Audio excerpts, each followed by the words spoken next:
Hi, my name's Robert. And I'm Aaron, and we're with Galfer Braking Systems. And right now we're going to show you how to change pads.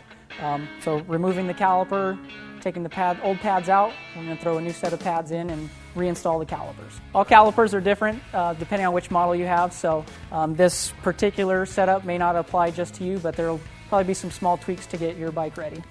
So we're going to start by taking off the right side caliper and show you how it's done. All right, and now you can remove the caliper. Be as gentle as you can so that you don't bang your fingers or the wheel too much. Now with this particular caliper, it has two clips here that you're going to need to remove before you can remove the pin and the brake pads. Got it. Did you see that? They don't pay me enough. Oops, that one I did not catch. Okay, now that the clips are out, you can pull the pins straight out. And then the brake pads should just drop. Or you can pull them out through the top, whichever you like.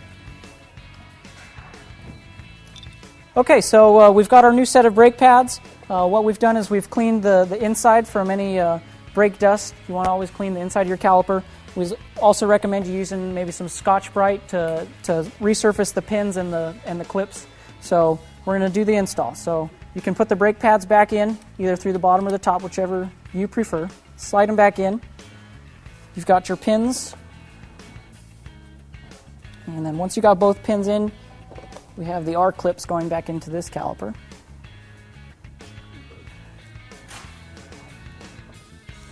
All right, and now that our clips are in, we can reinstall the caliper.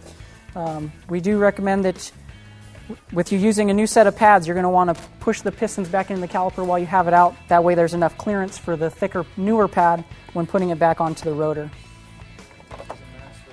Excellent. And so once the caliper's back on the rotor, you're going to reinstall the bolts.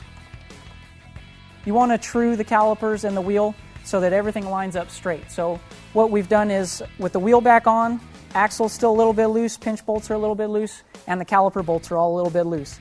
So what you're going to want to do is you're going to want to pump your lever a few times, build up pressure so that your brake pads are grabbing on your rotor, and with pressure held onto it, you're going to want to tighten up your caliper bolts.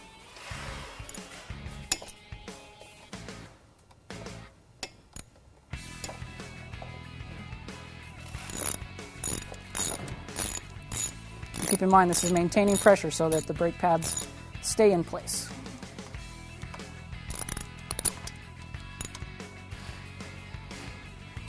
Tighten them up on both sides. This may help if you have a buddy around to hold the lever while you go back and forth across the bike.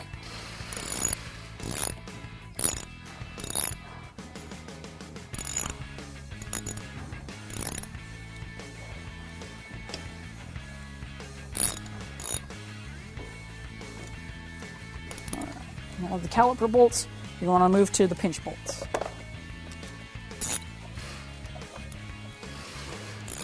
Just make sure that those are all tight.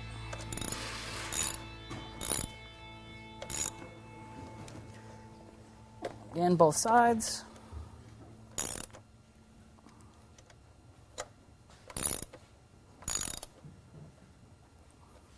And then you can lastly go to your axle bolt.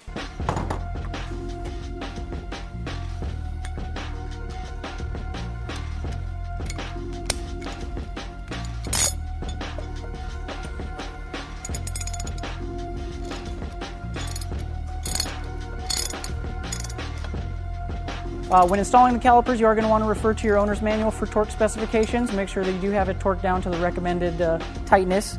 And lastly, you did just install a new thicker pad, so once again you're going to want to check the fluid in the reservoir.